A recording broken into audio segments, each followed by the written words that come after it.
Hello, I am Xarkun. This is World of Warships Legends. Today, we've got our first impressions review of the new premium Tier 6 American destroyer, USS Sims. We're going to look at my mod selection for this ship, as well as my commander build, before we jump into some gameplay, where I'll talk about the stats of the ship and how it performs. So, first up, mod selection. We've got Aiming Systems Mod 1, Propulsion Mod, and Concealment Mod.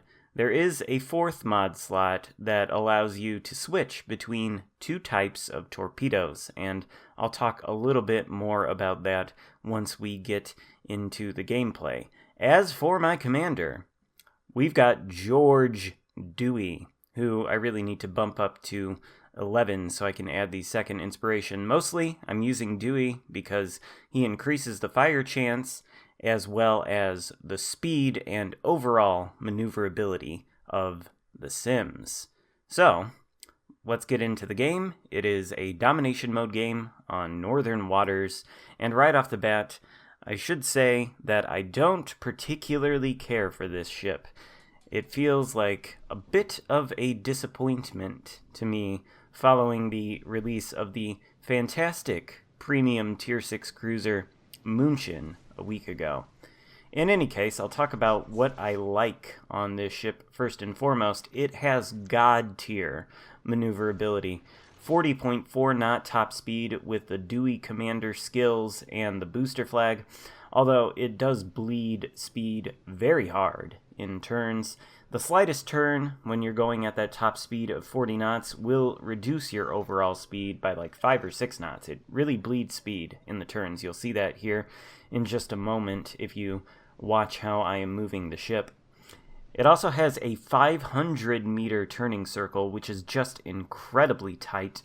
Very, very nice. And a 2.6 second rudder shift with the appropriate Dewey commander skill.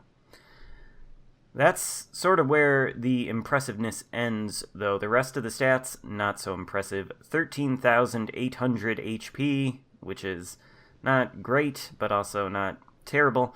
4 127mm guns, typical American destroyer guns, 11.1 kilometer range with the appropriate commander skill and flag, 3.3 second reload time, lightning quick turret traverse at 5.3 seconds, 1800 max HE shell damage with a 6.5% fire chance as long as you're running Dewey with the appropriate skill, 2100 max AP damage.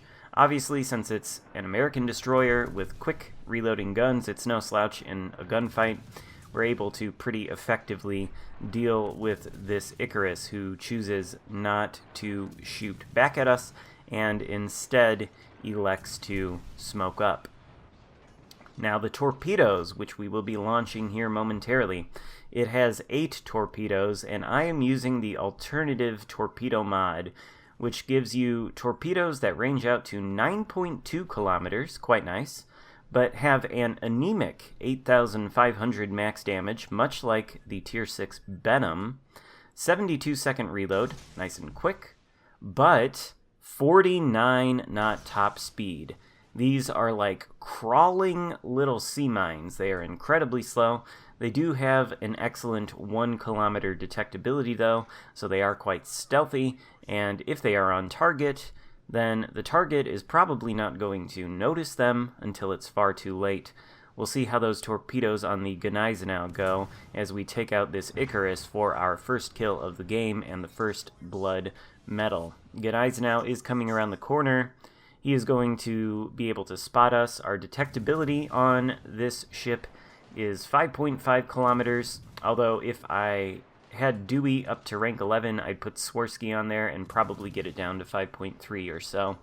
The torpedoes do end up hitting the Gneisenau. You can see the damage they do is pretty anemic, so right now we're going to smoke up and see if we can't light a fire on this guy. That's part of the reason that I wanted to use George Dewey on this ship, is because he can increase the fire chance, which I think is at base 5%. And, you are shooting these shells quite quickly, but there are only 4 of them, and it does seem like it can be particularly difficult to light fires. And we aren't really going to get a fire on this Gneisenau anytime soon. As we are shooting at him from the safety of our smoke screen, I will say that if you don't like the sound of 8 torpedoes that go at 49 knots and do only 8,500 max damage, you can use the torpedoes that come standard on the ship and not elect to use the alternative mod. Those torpedoes have an 87-second reload, they do 11,600 maximum damage, and they have a 65-knot top speed. The problem is their range is quite short at only 5.5 kilometers. So I tested them out a little bit. They're more like point defense torpedoes. You can't really fire them from stealth unless you've got a high-level bay and Swirsky inspiring your commander build, and even then the window is small. It's much like the lower-tier American destroyers like the Mahan and Farragut in terms of torpedoes. If you're used to those and you think you want that on a Tier 6 destroyer, then by all means. But I wanted to test out these alternate torpedoes. I've had a fair amount of success with them, but they can be very tricky to land on target with as slow as they are. Oftentimes you'll see the travel time to targets that are even quite close to you, as this Gneisenau is to me, 32 seconds before our torpedoes would travel 4.6, 4.7 kilometers and hit him. And, of course, that time to target only increases as you get further away from the target. Sometimes, I think at max range, the time to target is in excess of a minute. And obviously, if you're shooting torpedoes at a target 9 kilometers away from you, they can make a lot of adjustments to their course within the span of 60 seconds, and that can really throw off your aim. Then, of course, even if they do hit, the damage output is quite anemic, and I think the best you can hope for is probably scoring multiple hits on the same target and stacking flooding damage.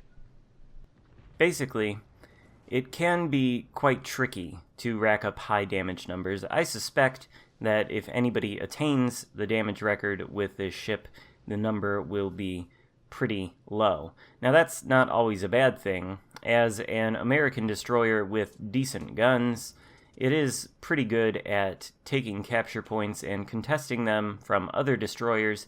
It can hold its own in a gunfight, but with only 4 guns rather than the 5 guns you would find on something like even the Tier 5 Mahan, the Benson, the Fletcher, any of the tech tree American destroyers, or the premium USS Kidd, which I think is a far better ship than this one, you're at a little bit of a disadvantage missing 1 gun.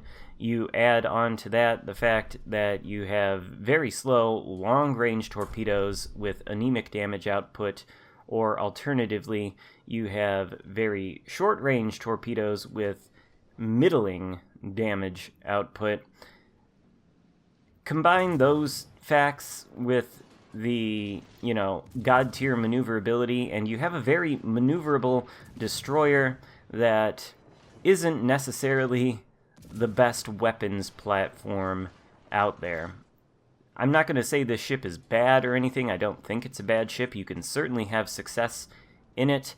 This, in fact, game you're watching is the best game that I have achieved so far in it, and, we are going to not have a huge amount of damage. I think we're going to break 100k, but we are going to have 2,700 base XP, and we do come close to losing this game. So you can have success in it. In fact, I think most of the games in this destroyer I've won.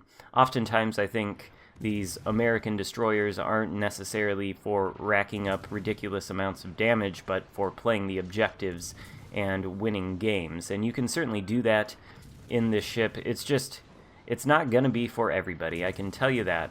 I don't hate it, I don't love it, I just think it's kind of mediocre. So, if you're deciding whether you want to purchase either of the most recently added Tier 6 premiums, either this or the Cruiser München, I would probably recommend the München over this. I think it's a lot more fun and a lot more effective in terms of putting out damage, although, you know, this thing can be effective in terms of playing the cap game and winning matches like most other USN destroyers.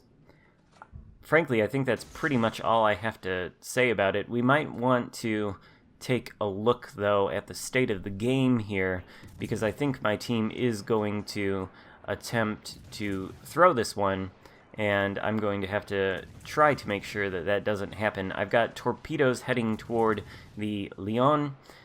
The nice thing, as I've said about these torpedoes, is the 72-second reload time is pretty quick. The Lion has beached himself, so I decide to launch torpedoes sort of behind him, hoping that he might start reversing, and maybe I will be able to catch him with one. We've lit him on fire there, so if he damage controls that, then his damage control will be on cooldown. We might get a flood, and that might be lethal. The good thing about having a destroyer with a very high top speed like this, though, is that you can somewhat, in certain situations, engage in open water gunboating. And you're going to see me doing that here as the game winds down. We're inside of the 5-minute mark. Our torpedoes do look like they are on target. Leon takes a hit from somebody on our team, and then our torpedo finishes him off for our third kill of the game. We're up to 78,000 damage. Not, a huge amount. There's a Surrey out there who, if we shoot our guns, will be able to spot us, and we don't necessarily want to do that. We're on about half health right now. Kind of tempted to open fire on that low health Arizona out there, but I'm going to hopefully let my teammates take care of him. You can see we're ahead 709 points to 413. We were ahead on ships a little while ago too, but now we are behind on ships. It's just me, a cruiser, and a battleship versus 2 battleships, a cruiser, and a destroyer. Surrey spots me, so I am going to open fire with nothing else to lose. I know that he has a very slow reload time, and the further away I get from him using the engine boost, which increases my top speed to well above 40 knots, then the harder it will be for him to hit me, especially if I actively maneuver. And you can see that from the battleships that are shooting at me, I really have no problems dodging their salvos by just sort of shaking the tail of this ship. Surrey does hit me, but it's too little too late. He is about to go down. We do not get the kill, although I believe that fire that we lit on him would have been lethal. And here is an example of a little bit of open water gunboating that I talked about. This is obviously not advisable if you've got a number of ships who are capable of shooting at you. Now, there is an enemy Benson out there who has, until this point, not shot at me yet, but he's been launching torpedoes at me and failing to hit. So, really, I'm in no danger of being shot by anybody else, and at this range, seems like the New Mexico might not be super inclined to shoot back at me. He does take one shot, but we're able to dodge most of it, and RNG takes care of the rest. The Benson is 16 kilometers away from us, no threat, and the other enemy battleship has gone down, leaving just me and the friendly cruiser versus the New Mexico and the Benson. So I'm going to launch some torpedoes at this New Mexico, hoping that he will sail in a straight line. You can see 8.3 kilometers until the torpedoes hit him, 62-second time to target. These are very slow. If he makes any kind of course adjustment within the next minute, then these torpedoes are not going to find their mark. Luckily for me, there's 8 torpedoes. You can get a fairly nice spread of them. The New Mexico is slow. He is going to maneuver, but I do think one of these torpedoes is actually going to hit. There we get a fire on the New Mexico. He was busy turning to shoot at our cruiser teammate, who has just gone behind an island, so now I am the only target available to him. He's going to turn to shoot me. You can see the lead that I do have to give him because, of course, these are very slow traveling shells, very floaty shells, like all the American destroyer shells, best for hitting battleships at range and not anything else that's much more maneuverable. We do manage to snag the New Mexico with a torpedo, which does a measly 4,700 damage and does not cause a flood. At this point, there is no way we can lose as long as I remain alive, and I am being a little bit risky here, basically going for, as one of my colleagues puts it, style points in order to break the 100,000 damage threshold. The Benson is opening fire on me. He's not going to end up sinking me, and I don't think this New Mexico is going to shoot at me again while I farm him somewhat ineffectively in order to break the 100,000 damage mark, which I am going to do, and then the game is going to end here with our victory. So there is a look at the Sims. Closing thoughts, I think it's a pretty mediocre destroyer, definitely not for everybody, and it is pretty difficult to use, so if you're looking for a Tier 6 premium ship and you're interested in either of the new ones, I would go with Moonshin. Anyway, that is all for today. Hope you enjoyed the look at the Sims here. If so, give it a thumbs up and consider subscribing if you haven't already done that. Thank you so much for watching. I will see you next time. Goodbye.